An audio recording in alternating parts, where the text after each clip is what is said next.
You understand that all of the rules to life is in the board games? Right. Go ahead. But the only ones who's going to get the rules from the board games is the one who have valuable family time to play the games on the board. Exactly. That's why I got Monopoly. Once you absorb the rules to the board games, later on in life, you will find yourself in a condition to be bored to play the game of life. I like how you because the idle mind that they call the devil's workshop is also the workshop of God. This is where they play the game of masterminds from the position of mind. It's mind over the matter. That means the fifth dimensional chessboard is spiritually fought, not physically. Mm-hmm. For the gods, this is a game. But for the mortals, this is misery. Mm-hmm. Right. So only if the righteous gods defeat the unrighteous gods will we have a switch flipped on the board to a new game. It's been checkmate. But now we have to have what was done above to be seen below. Mm-hmm. It has to reflect. It's rolled out according to a galactic clock, Charles Mosley Bay, Clock of Destiny. Once it's rolled out on that galactic clock, you have to understand your tribal ways, Hakeem Bey reference. Once you understand your tribal ways, then you're going to tune in to the metaphysical application of the tribal ways in order for you to perceive reality. C. Freeman Hill, Metaphysics, understanding what a Mason is from a Moorish perspective. Right. I think I got that book. Okay, now, from here, once you get the metaphysics, and you have to now understand how to run a government, you need the civics. Through the civics, you begin to remember something called the ancient code of kings. How are kings in the natural kingdom of earth selected versus how do they artificially select them? Right? Mm-hmm. So they put artificial kings that they call presidents and CEOs out in the public, and the real kings remain Amun, the hidden ones.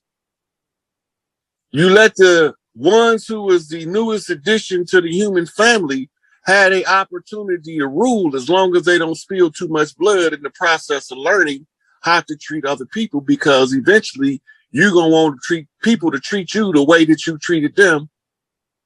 And so you need to learn how to treat them before they get in the position of power to rule over you. Mm-hmm. Now we are in the position where the ones who we mishandled when we ruled over them has been instructed to deliberately mishandle us by Yakub himself, because he don't like the way we being handled. Mm-hmm. Right? Mm-hmm. So now they come along and they get to handle us because Yakub said so. Mm-hmm. Yakub is Jacob. Jacob the supplanter. The supplanter is the one who undermines. The underminer is the child of the one we call Yahweh. Yahweh is Enlil. That's right. That's just simple as the connection. So the Jacobites or the Jacobites or Yakub's artificial creation is the children of Enlil that they created and mistreated. And then mama say the good got to sometimes suffer with the bad. But don't worry, because trouble don't last always. Right. That's right. Right? So when I started pointing out the chiefs on the land and my mama go see them for herself, because I sent her the pops. I sent her to go see Malachi. Mm-hmm. Right? We discussed Farrakhan. We know what's going on. But they don't know that I know to the level that I know the shit that I know, that I could put this shit together like this on a zigzag zig, knock to a knockback across the land off every man who stood his motherfucking ground and did not fold. We guerrilla knocking all across the land from east to west, from north to south. Now that's the news we getting out. And the guerrilla clan is the final clan to come and establish the land. And that's a sea walk on the crooked man walking across the land. Yeah. But he's followed by this big red bull, a Brahma bull, right? Angel Bay. And they are represented by the statesman, right? The one with the charisma and the one with the influence to draw the youth together. Mm-hmm. Right? And his name, we call him Larry Hoover. But Larry Hoover had accepted a higher position than being what we call a gang leader to become a regular guy and a spokesman for the tribes when they need him. Mm-hmm. That's all he wants. If y'all need me, I'll come speak to the children. If y'all don't need me, I will be with my family. That's what his life gonna be like from here on out. And my job is to try to make sure that before they need him, that they can use me in his place. Right? And the same go with Malachi York. And the same go with H. Rap Brown or Mumia Abu Jamal or Asada Shakur. Hands off our motherfucking elders. Right. They elders now. They fought the struggle when it was time to fight. It's our time to bring this shit back home. Feathers and one this bitch. Pack your fez up. Put that motherfucker under your bed because you won't need it no more. Just take fire. So when I tell these motherfuckers that we came from all over the land, I done proved it. From what the shit that they told us. Right. Off what they see. Yeah. They told the story. I just showed you what it said. And then told you what it means according to how we told the story. You see, because we can't stay conquered. That's against the law of nature. How you gonna have the motherfuckers whose job it is to clean this shit up be subjugated? Right. And we know under the divine right of kings that you can't rise to kingship as a bond servant. So you can't be a prisoner. Right? Mm-hmm. But you can be an ex-con with a GED. That's a guerrilla educational degree, if you ask me. Mm-hmm. Mm-hmm. Right? Because you got to be a self-raised master to be the master of masters. And they say that's the story of Hiram Abiff. And so Hiram is raised. Mm-hmm. Crooked man walking across the land. Mm-hmm. Right? All nations, the red and the white and the blue, the black and the gold. Right? Mm-hmm. The silver and the gold. All of the clans is on deck. Right? So they flipped us colors out in black, what we call liberation movements throughout the years. Here we see Empress Verdiasi, Tierra Gastonel Bay, who took these motherfuckers and said, why y'all not honoring the treaties?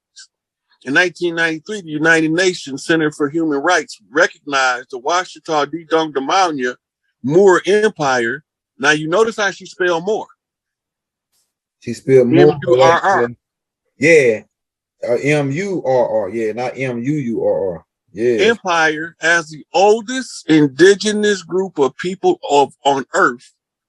The registered project number is 215/93.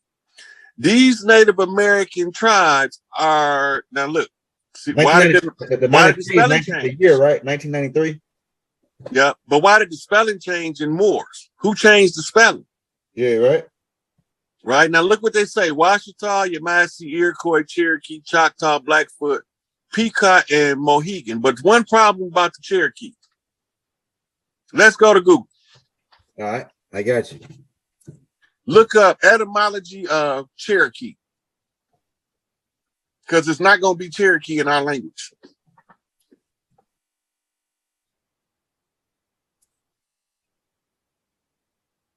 Okay, Bezel, you own it. But they're trying to trick us. And we ain't falling for it. Okay, it means most likely Cherokees and anonym. Hold up, Origin North America, hold up, boom, boom. Let's see, maybe I give it right here. The Iroquois language. It's a term from the Iroquois language meaning, well, it don't say what it means. Just gave tar ar ga gi. I be fucking up them. Tar. Can you see that? I can't see it. Man, that's all I got. Hold on. It says it's an Iroquois language word, which means hold up. Saragi. Live in the cave. Those who live in the cave. Saragi. That's what they call it. Saragi, for those who live in the cave. Ain't that something? Yeah. Now you know the cave was the Pueblo villages on the side of the mountains. Yeah. Those and like those grottos is what it's called. Yeah, you want me to pull a picture up of that so they can see it? You pull up the meaning of the word grotto. Okay, let's do that. It's grotto. grotto. All right, grotto. Grotto.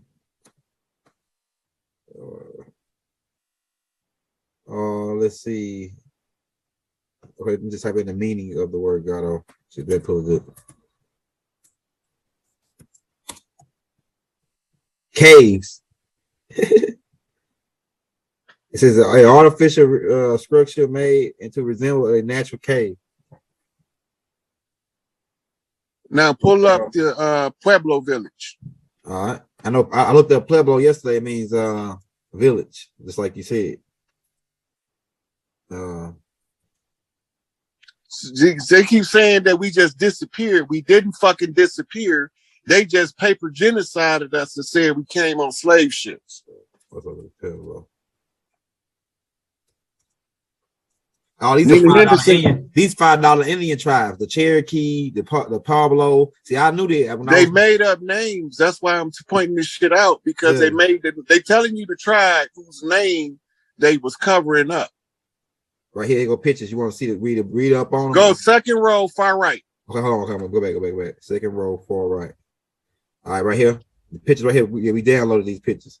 Yeah, that right there. That's it. Uh-huh. We had villages like this. You know, when it's hundreds, it's 100 and something Grand degrees. Canyon. It's 100 and something degrees, man. Those caves right there got air conditioning in them. Yep, that's right. They automatically air conditioned. That's why we live there. But when our brethren said there's a war going on in the land of the flowers, pull up a map of Florida and put the year 1400 behind it.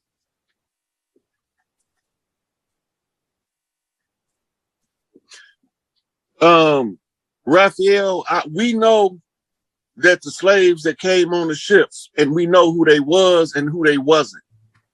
We know that it wasn't until the Berlin Conference did they divide Africa and invade Africa, but they was already invading us at that time. And we already know that they rewrote the history to control the narrative that we ain't shit, ain't been shit, ain't gonna be shit. So I'm here to tell y'all that we took all that shit that we ain't gonna be, wasn't gonna become, and we turned that shit into fertilizer and raised up on their ass, arose from the concrete, motherfucker. Fuck my tattered goddamn motherfucking leaves, bitch. I rose. You like that one right there? It's going all the way to Louisiana. You see, that's where the drain to the Mississippi River is on the far left side of the picture. Right here. Right. Now, all of that's Florida. Mm-hmm. Right. But now part of it is Georgia, Alabama, and Arkansas. Mm-hmm. That was the land of the flowers before the settlers came. We had forest, trees was down there. There's none in the Amazon rainforest to rival them. Yeah, tropical area, yeah. Yeah, we had a lot of trees there. The trees, the women used to decorate the trees with vines that grew flowers at the top of the trees, right? And they used to use the trees they used to carve flower pots in them and grow vegetation so they don't have to come out of the treetops. Mm-hmm. Oh, that's fire. Those are called the Skywalker clans. That's who they got Luke Skywalker name from. The Zulu means Skywalkers. Let's go to Google. Let's look up what the meaning of Zulu is. All right, I got you. You had Skywalker clans all around the world. Their color is generally pale blue.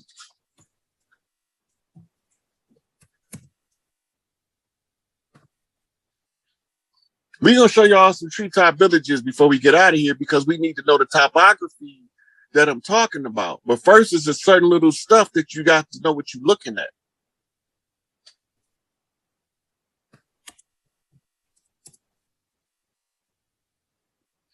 What we pulling up now, Elder? Mean the Zulu. Okay. The word literally means people of the sky. There you go. Damn. They mirror clan over here is called Hopi. Yep, the Hopi. There you go, right here. Okay, now go back to Google. Look, they got the same clothes on as the Hopi right here. These Zulu. Or the Zulu got the same as them, the same people, right? All right, let's go back to Google. No, they mirror clans. They're not the same people. They mirror. Right. That's right. That's right. Go ahead. Where you want me to go now? Okay, now pull up Treetop Village. They still got some. It's a game banger called the Pyrus in Pyru, Treetop Pyrus. Yeah, Treetop Pyrus. That's them. They come from that shit too. Yep. The name is all tied back to the tribal meaning of who they are. Damn, that's crazy. Treetop, these guys right here. What you want me to pull it right here? This right here. The third picture at the top from the left. Okay, how let me get them. Let me save it in there. All the way to the top row, third picture right from here. the left. I think that. No, right that ain't them. They got scaffolding. Right here. They got village. Those are huts. These are some of the treetop villages. You okay? So we gonna get a couple of different pictures. Let's say huts. Save that picture and how you put it in something else. Okay. So next, Treetop Village Scaffold. SCAFFOLD. Oh, maybe hold on. That's what I might type in wrong. Village. Okay, now let's try it. Okay, I wanted to get an idea. See how they walking through them treetops like that? Yeah. These are Skywalker clans. These ancient Skywalker clans. Yeah. Okay, all right, go ahead, man. Now, a lot of us don't know it, but the California redwood, there was trees that made them look little. That right there. Right there. That's how we lived in the villages and the treetops. A car can drive through one of those trees in California. That's how big they is. You can drive. Yeah, those are little trees compared to what used to be here. These villages. We want them to see these villages in the treetops because this was what was in Florida. This is the stuff. These was all down in Louisiana. This one right here. These was all down in Louisiana. That's up in the bayou. That's what they used to look like. Similar to that. This is a different architectural style. This look more Asian than ours. Yeah, but to give people an understanding of how we was living in Florida before they started them big ass forest fires and shit to burn us out in war. Like this. So the deer stand idea and all that come from this shit. Like, hold on, right here, like this right here, paint. It's a good paint right here. Mm-hmm. Okay, let's go pull the pictures up so we can get a good look at them. Okay, I got you. You know, this is what the land was like in the South. This was extended. You used to be able to walk from Louisiana to the Florida Keys in the treetops like this without never touching the ground. Damn. These was the huts that they had in top. These look like that the people moved out and they since became overgrown. Yeah, that's right. But this is huts that they used to live in huts like this all through Florida. I never heard of the treetop people, man. This shit is fire. This shit is fire. Southern Georgia, Arkansas, Mississippi, and Louisiana. We had people living in villages like this when the settlers came. This shit is fire, bro. Let's look at some more pictures. Let's go through them. Right? This is how we would connect family structures together. Like the ones on the left and the right, those might be living quarters, but this might be the community eating cafeteria. Yeah. Right. Because when they cook food, they had a controlled location to cook so they didn't catch nothing on fire. And they had been doing this shit for thousands of years. Yeah. They never burnt us up. The women never caused forest fires. They probably did in the early days. But we was up in the treetops for thousands of years. That's why Pyru is a Crip motherfucking with the U on his side spelled backwards. They telling you what the fuck these motherfuckers did. This Tukey people. Go to another one. Let's look at another one. The treetop Pyrus, man. They don't even know that I hope some treetop Pyrus watching this shit to say, damn, we probably didn't even know their history. They don't even know that shit about their history. Listen, Tukey is what you call a double-headed king. When he started the Crips, him and Raymond Washington, by default, it made the Bloods form. So they became the mirror opposites of each other, destined to clash until Tukey can straighten it out. He got to make amends with the Red House. You see, this was how we used to, this was normal. This was a normal trip to probably to the little village school or something. Well, we didn't call them schools, but to the village training grounds. Mama walking the baby, Pop's following him. He finna make a left to go to the hunting park, and she finna make a right, take the children where they finna go and sit with the elders and learn their lessons for the day.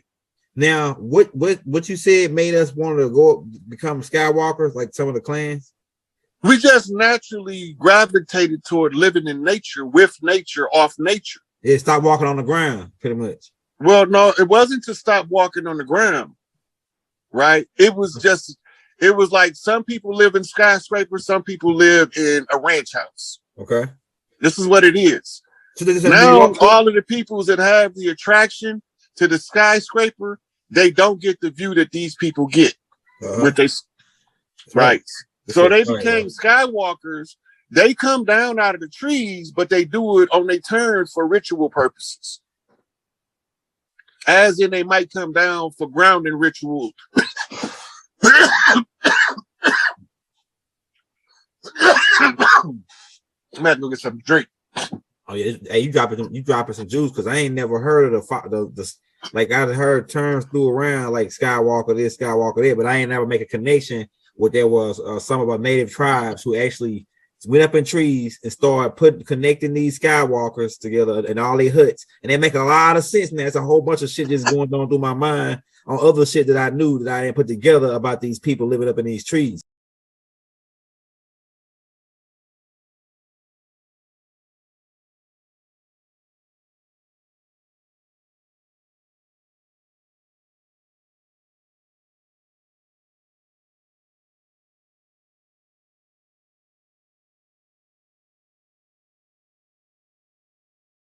And what we have been told or led to believe by mainstream media has been only there to confuse us, mislead us, and turn us on one another.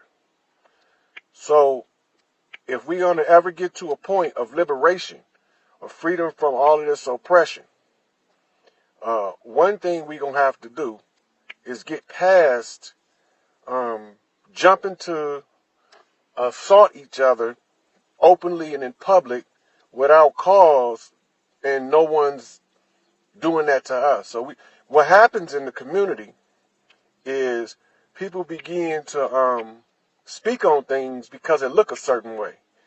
But if you understood the divide and conquer mechanism and how it works, you would know that the whole system is set up to turn us against each other. And when you start to mix the rules of the street with investigative reporting, you can ask the wrong questions that can get somebody severely hurt. And that's what made me bring up James Prince, because there was a situation similar to what young Pharaoh's doing with the nation in Farrakhan. He's not really understanding what he's doing, so I'm going to touch on some of it. But until I talk to certain people, I can't openly disclose a lot of information that I will be able to once I made those ends connect. So where we finna go with this is we're going to start with what happened with the J. Prince scenario. All right. A few months back, James Prince released a tweet when one of his people was robbed in New York. And he told the people in Brooklyn, or he asked them rather, if any of them knew who this was, if this was their people, and to sit down with him or, check on it so that they can get an understanding. And I heard several different YouTube channels ask if James Prince was snitching by putting that tweet out. So everybody in the streets, I'm not talking about music industry types, I'm not talking about businessmen, I'm talking about anyone who is in the streets that deal with day-to-day street life. They will understand that what Jay Prince done was necessary. He had to address it publicly because the gentleman that did the robbery put it on social media publicly. If he doesn't say anything publicly about it and give the people who are the OGs in that area the opportunity to clean it up, then James Prince would not be following the rules. So what was James Prince doing? In the tweet, he basically told New York, specifically Brooklyn, where the guys that was from, that committed the act, and posted it on social media. Now, nobody had never heard of James Prince going out public and openly addressing the issues that he was dealing with in the streets. He never talked street business publicly. So why would he come out after never revealing himself publicly and all of a sudden release a tweet addressing openly street matters publicly? The reason for that is this. James Prince know the rules of the street. All right? So he know that as soon as they made that public, he obligated now to address it publicly. And y'all got to pay attention because this is how the reporters can get somebody hurt. Now, the reporter's presumption was that he might be snitching by putting out that tweet, which is nothing further from the truth. You can't snitch on somebody that told on themselves, first of all. Second of all, the video that the guys put up of them taking the Rap-A-Lot chain from this guy, cutting this guy's face up, was a direct humiliation on an OG in any hood. So you can't do that to an OG nowhere. Now, everybody in the streets know that James Prince is known for following what they call the code of respect. So following the code of respect, he have to address this matter, and he have to do it publicly because these boys put this stuff into the social media in a public forum. So James Prince addressed it publicly. So before I go any further, I'm going to say hi to the family up in here, checking me out, trying to get this stuff situated where we can stop going at each other's head and we can clean up this mess that they laid down in Babylon on this divide and conquer. So I'm going to say for all of y'all that's here now, greetings. I'm glad y'all here. I'm not going to go into a whole bunch of different greetings from everybody because they already know I speak. I'm from the hood, from the block. I'll say, what's up? What's up? That's everybody. That's the Muslim, Assalamu alaikum, and the Rahubats. And that's all that in the what's up. So if y'all get offended because I didn't use your term of address, then I can't control that. But I can say, what's up? How y'all doing? And much love. So when we get back to this situation, now what did the media types do? They begin to put pressure on OGs in the street to come out and make statements. Nobody was ever supposed to issue a tweet, a verbal response, or an interview dealing with the tweet from James Prince. Because he had to put it out there publicly, they was just supposed to go handle their business, check their family, make sure that they was clean, and leave it alone. Now, if somebody found out it was in their family, they were supposed to address it publicly. That matter that was done in Brooklyn where the boy got robbed for the Rap-A-Lot chain came out of my clique and we ain't know nothing about it. But it's straight now. We took care of that. That's how they were supposed to handle it.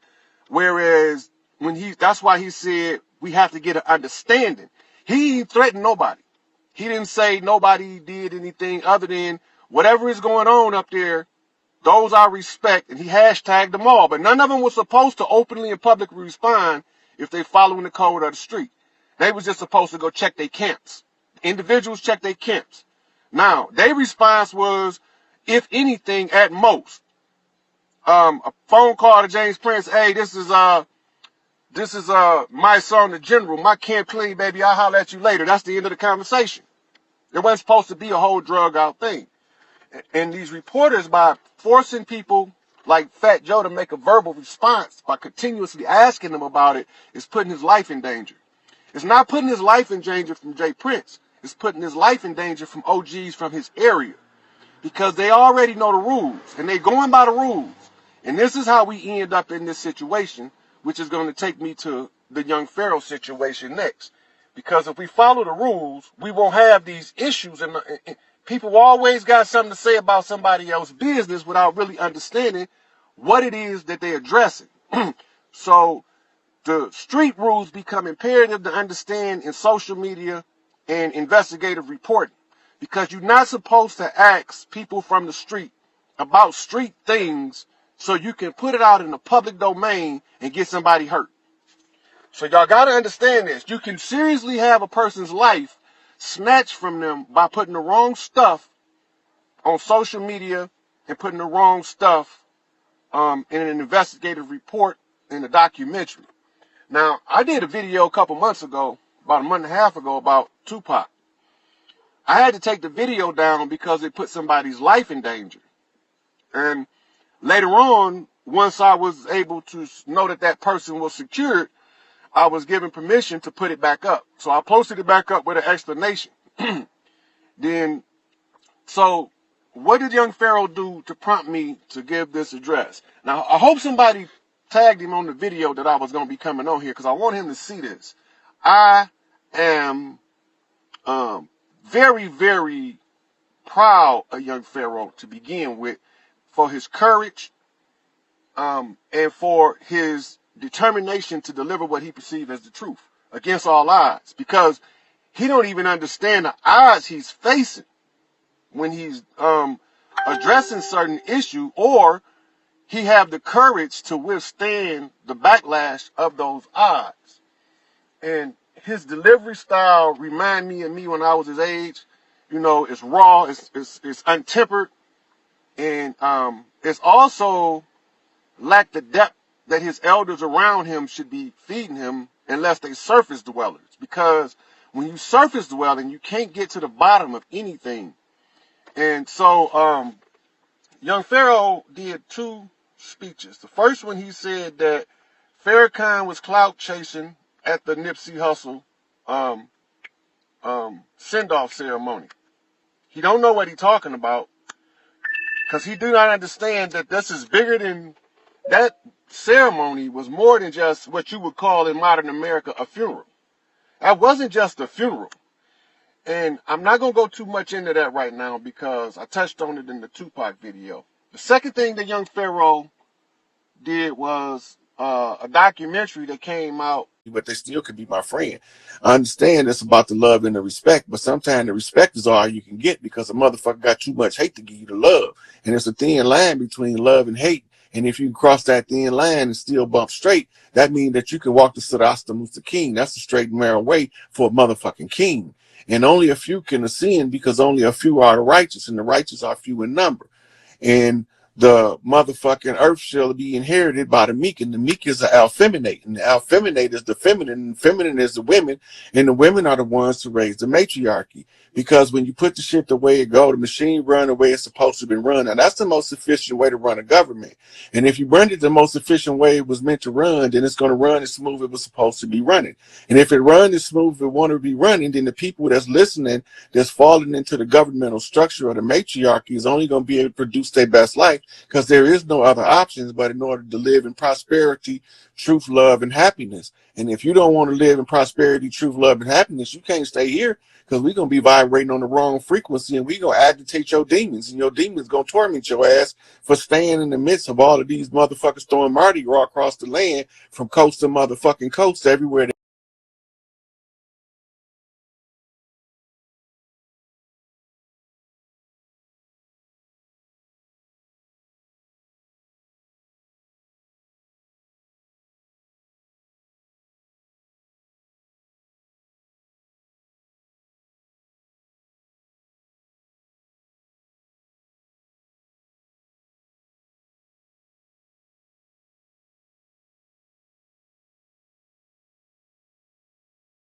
and draw that wisdom from them. They there for a reason. Losing this fight for a reason, because you can't learn the required lessons to feed the youth victory if you have never been defeated. So yeah, Farrakhan took some losses, and Dr. York took some losses, and Jeff Ford took some losses, and Imam Abu Jamal took some losses, and Mumia took some losses. They all took losses so we can win. Put it all together. It's a big jigsaw puzzle. Take all their losses. Don't let them remain losses. Turn them into lessons. You can't lose then. Turn the losses of the past into the lessons for the now. Take the technology and the wisdom of today and apply it to the victory struggle. Unify. Find what you agree on. You don't supposed to agree on everything, or you wouldn't be an individual. But you can find what you agree with. Support what you agree with. The brother Lamel put together a program. I didn't know the brother from a box of rocks, but the description of the program, I agreed with that. I supported that. Anybody think I'm making it up? All you got to do is ask him. The brother came here. We sat and talked about it because I believe in the family-oriented programs. I believe in the unification programs because I know as a mystic studying the blood rights, the rights to the blood, the message in the rights and the message in the blood rights, and studying the problem in the whole Hegelian dialectic. The only thing that this damn devil fear is one unified front. And we ain't got to kill nothing. We ain't got to shoot nothing. We can just sit down at home together. Everybody, let's go home at the same time and sit down, and we're going to wait, and we're going to see how much money he going to make off of our struggle while we sitting at home watching him fall apart. You can't do it. So your conscious community, if they really want to be conscious, if they really want to be conscious, every opportunity of unity, dive all over it. Now, a tragedy recently happened with Nipsey Hussle, and it's rare that I exposed to an artist from an interview that makes me interested in his music. And this brother was doing exactly what I'm telling you right now. And he lost his life, whether it has anything to do with the struggle itself or the obstacles to the struggle, which is loose cannon gangbangers, or whether it's an orchestrated effort to silence a voice. It does not matter. Every one of them brothers that supported him in the aftermath, Nick Cannon, Nas, Jay-Z, them sisters, Beyonce, that is the message we should take from that. That brother is a martyr in our community for our liberation. If we let him lay there for no reason, he died in vain. But if we can find some use out of the loss for the greater benefit, just follow his course of action. Reach out to every brother you think is, hey, Jay-Z, won't you put crumb sound bites on one of your songs, man? Let the people hear what that young brother got to say. Let them hear him. Exposing. Hey, yo, Nas, won't you drop a verse or something with the Tasmaniac over there? You know, reaching out, making them connections. And you don't have to be, it don't have to be every day in the news that you making connections. Nobody need to know everything you're doing. But you have to be wise enough to know that your enemy does not want you to make any connections. And if the enemy doesn't want you to make any connections, then you should be trying to make every connection. Every connection. If you know a dude that's the police and he got some sensibility of consciousness, he can be used to quell the violence of those that look like him by taking the lead in dealing with those that look like him, as opposed to acting like the ones that don't look like him in pursuit of the ones that look like him. So as Ice Cube saying that notorious NWA song, Black Police Showing Out for the White Cop, it's not really about that. but it comes across as that. See, that blue wall is a whole nother bloodline. That's why they call it the blue wall. Those people that are drafted into it, they have to have a certain makeup, a certain character, especially if they come from certain ethnic groups. You won't take a dude out of a middle class environment to send him somewhere where he's not going to be able to function, unless you can find some kind of personality abnormality that would make him work in an adverse condition, which is a mild form of sociopathy, a sociopath. He had to be a mild sociopath in order to go from upper middle class and middle class and police to gutter, because he wouldn't have the natural qualities, or else he would have been born in the ghetto. So they draft a combination of officers that they put together, a sociopath with a masochist. The masochist will do anything to please that sociopath. So then it looked like the black police showing out for the white cop. But you can also see it in the reverse, because they learn to take what they call role reversal, good cop, bad cop. And they teach it in the academies as what they call Mutt and Jeff routine, where they put you between two different personality types to get you to break. So if your conscious community don't want to be an obstacle to the struggle, every individual that's aware of the leading and forefront members of the conscious community don't support any of their shenanigans to bring one another down. Don't support that. But if you see like young Pharaoh be like, hey, what's up, Prince Short? Get that brother 1,000 hearts. Let him know that that's what we support. We don't support to tear down maintenance of the overall oppressor's system. We can't continue to divide and conquer and overthrow oppression. What the people not really understanding is it's real simple. Once the unity is met, then the oppressors already agreed to go. But the oppressor do not believe that the people want to be free enough to come together and say this thing, hey, we want free. That's it. We're not tolerating the oppression no more. We're not tolerating all of the inequalities across the economic lines. When we understand that that's all we have to do. We don't have to blow nothing up. We don't have to send nuclear bombs all over this planet and level it like it's been done before many times in the past, getting rid of these monsters. Because we have a higher order of ancestor that has given a decree that if the people was to unify, the oppression is over.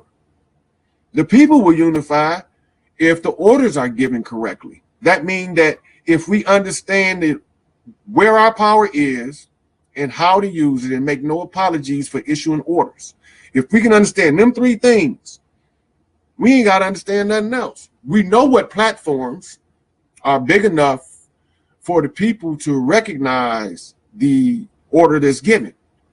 We know who the orders should go to because of historical decrees, ancestral covenants, and modern politics.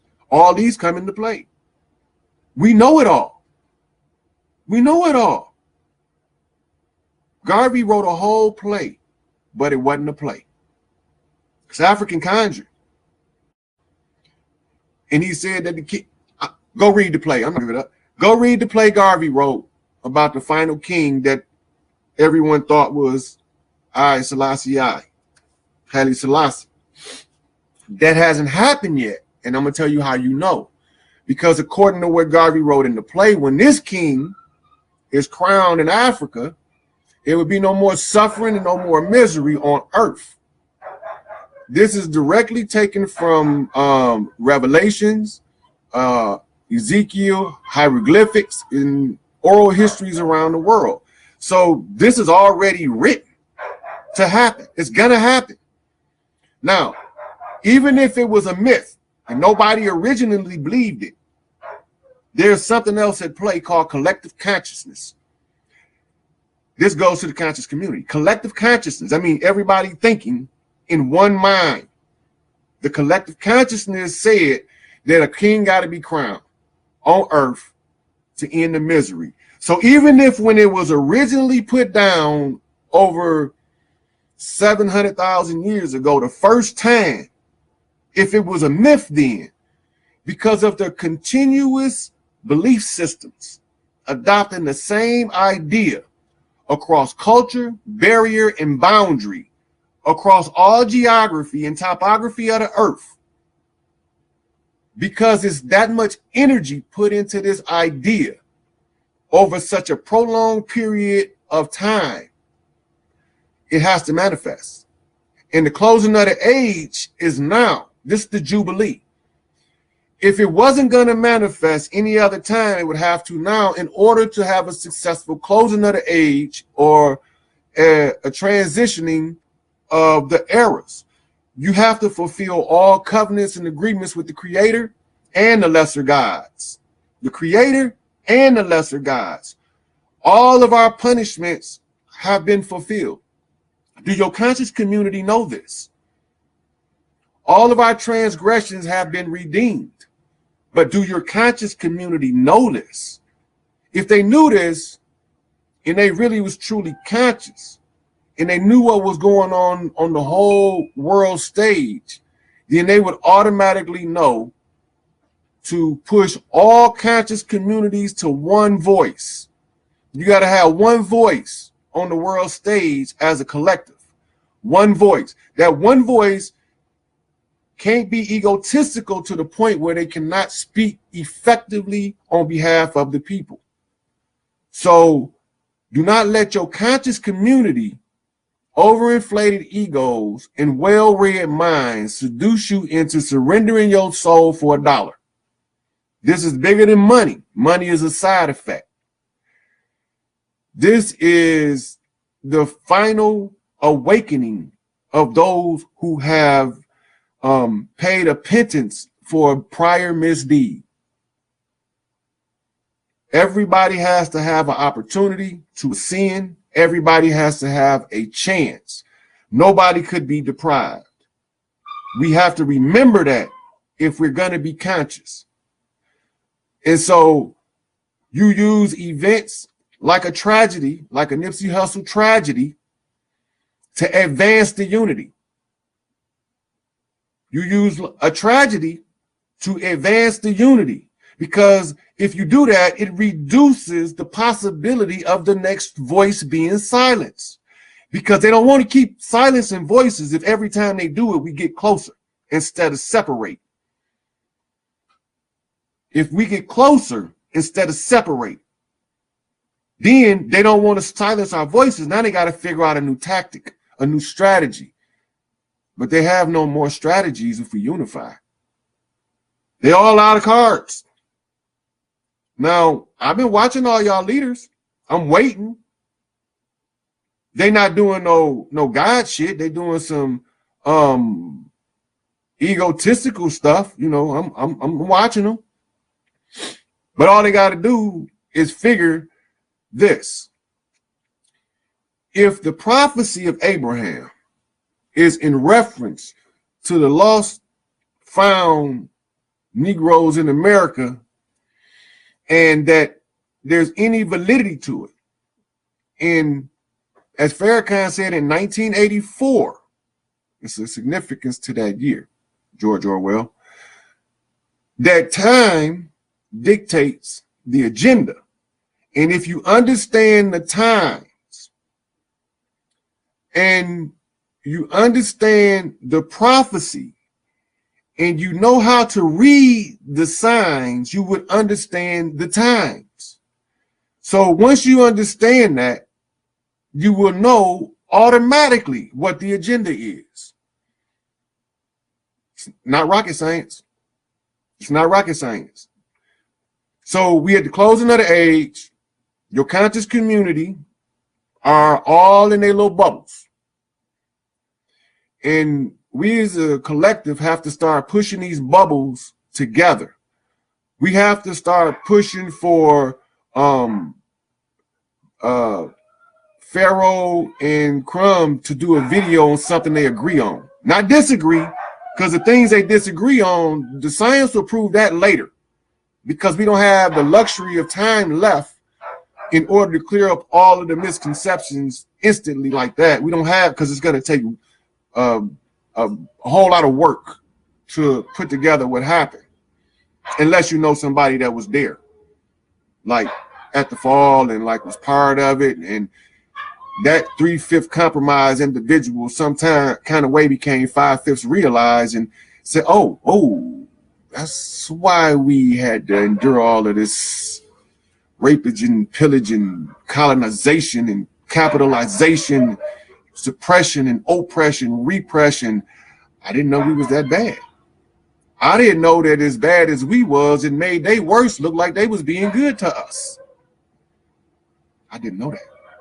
Whenever that 5/5 realized individual will come to tell the story, and these isolated bodies of conscious individuals will have to have found enough common ground to come together as one.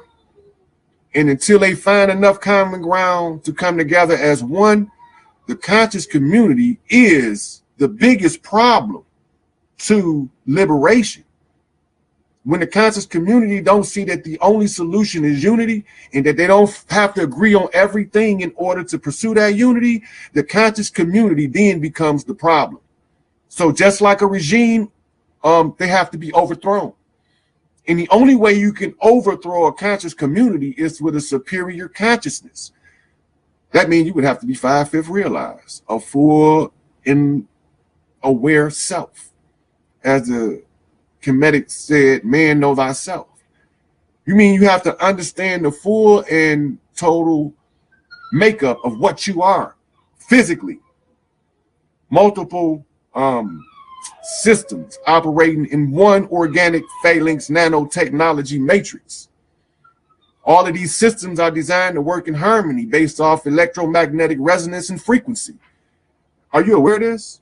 Are you aware that when your brain waves shift as your consciousness move up and down the spectrum, various amounts of your whole light body can be regulated as coming in through your pons region in the reticular formation at the base of your skull? Are you aware of this?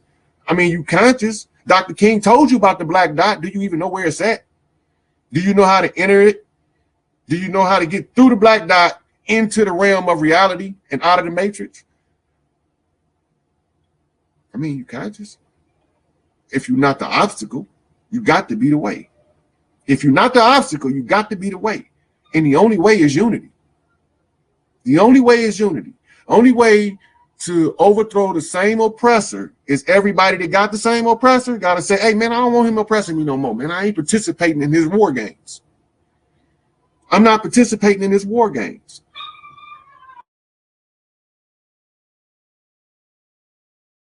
I'm going to tell all of these mothers, call your sons home. We ain't finna fight for these animals no more.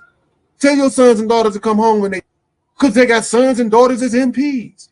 Every child on this planet got a mama. If the mothers decide to exercise their rights of a mother and call their children home and tell them we not fighting, tell them they can take their AKs and do whatever with them, but we ain't fighting. All the mothers on earth at the same time. Who gonna fight the war for these animals? See, we not paying attention. We feeding our children to their military machines, to their medical networks. We allowing our children to be farms for human organs.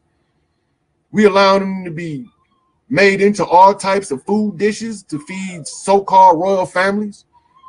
And all of the time we conscious of what's going on, and none of our actions is stopping anything.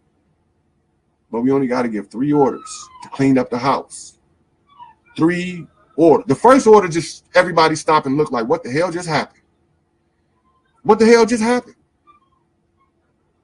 But only specific people are qualified according to deeds and service to give the orders.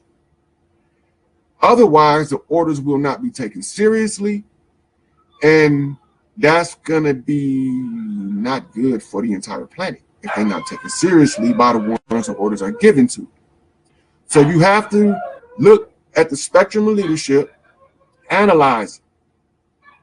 You got to find the one who's put in the most work and endured the most suffering and still remains in a prominent position in light of all of that.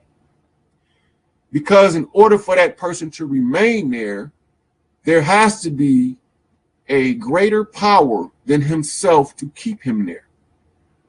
There's no leader, black, white, Asian, or otherwise, that can maintain a leadership position in opposition to the collective will of the people unless it's a divine mission. That means that that person has something they have to do that's bigger than them and all they screw ups. And some of the things that they've been accused of may not even be the case. But because we didn't do our due diligence, we don't pay attention well enough. Because we are so conscious in quoting facts that we're not really paying attention to substance, the substance of the day, and how to remedy the situation. So we find various individuals in various positions to give us information. That's what the community should be called. It shouldn't be called the conscious community. It should be called the open information community, because that's all they do is exchange information, but they make no moves that affect change. See, everything is supposed to be to affect change, to improve upon the adverse condition. When what you do doesn't actually make a noticeable change, then you are right, then you philosophizing, you're not actualizing. The philosophy is necessary, but it's not the end of it. You don't stop with the philosophy, because now you have to actualize it by application. This is taking the military strategy off the drawing board and implementing it on the battlefield as a tactic and a maneuver. It's the same principle at play. If you want to be liberated from your oppressor, do not accept any type of disparaging discussion from one forefront brother that's relaying information in relation to another one. Sisters as well.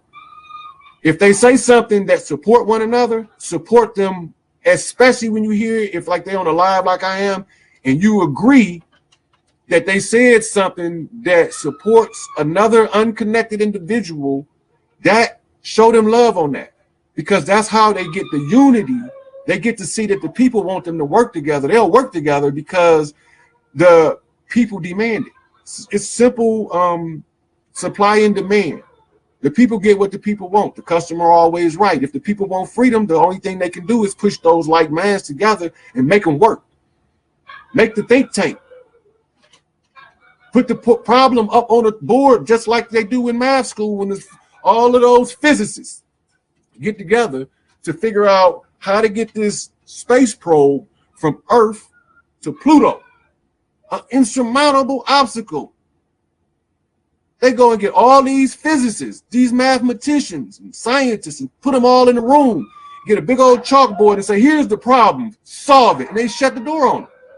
And they come back with a solution to the problem. And we don't do that. So we see it work for them, and we still don't do that. Now, that got to be some form of insanity, because you see what works, but refuse to use what works in pursuit of that which absolutely do not work. Divide and conquer has never liberated anybody. There is no record in the history of the world, in the ancient tablets, in the etheric record, and I read them all, and I have not found anywhere where divide and conquer was an effective means of liberation. I found divide and conquer, I found a subjective group of people being oppressed and suppressed. As long as you allow that divide and conquer to stand, your oppressor remains victorious over you. So wherever you see a conscious brother that you know do the work in the community, request that brother to work with another brother that's totally unrelated to, if he's a Hebrew Israelite, ask him to go work with an FOI. We don't care about what y'all don't agree on. We want to know, what did y'all find that was similar in the teachings of Elijah Muhammad and the teachings of Yahweh ben Yahweh? What did y'all find in common? What do y'all find in common between the teachings of Malachi York and the teachings of Ben Ami Carter? What y'all find in common? What did y'all find in common between what Dr. Dean said and what Claude Clegg said? Whoever, whatever they is, let's try to find, because when we find all that common stuff, we started to realize that all the stuff we was divided on was decoys. All of the things that we using to stay divided is a decoy. It's like you want to go duck hunting and you go get you a string of decoy ducks and you throw them in the lake.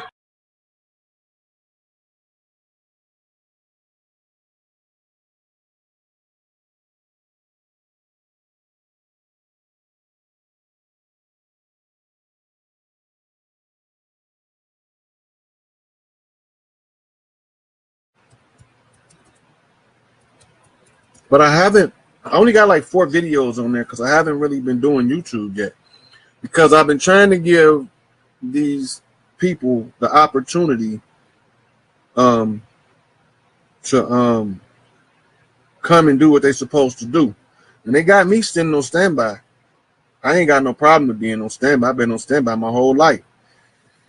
I'm just tired of hearing these motherfuckers talking about they conscious and they aware and they know what's going on, but they can't fix the goddamn problem. I'm telling these motherfuckers, if they get off their goddamn hands and do their part, this shit is easy. All you got to do is take 3 steps and use your power. The whole world gonna stop. It's already written.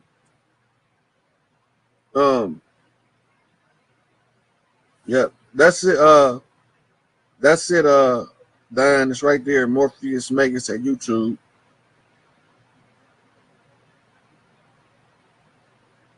Yeah. Right now, I'm trying to get off all social media. I'm trying to get into a more practical reality of putting these sisters together. So once they got to meet, right? There's a group of sisters that I communicate with on social media that are very powerful sisters across the country in different locations.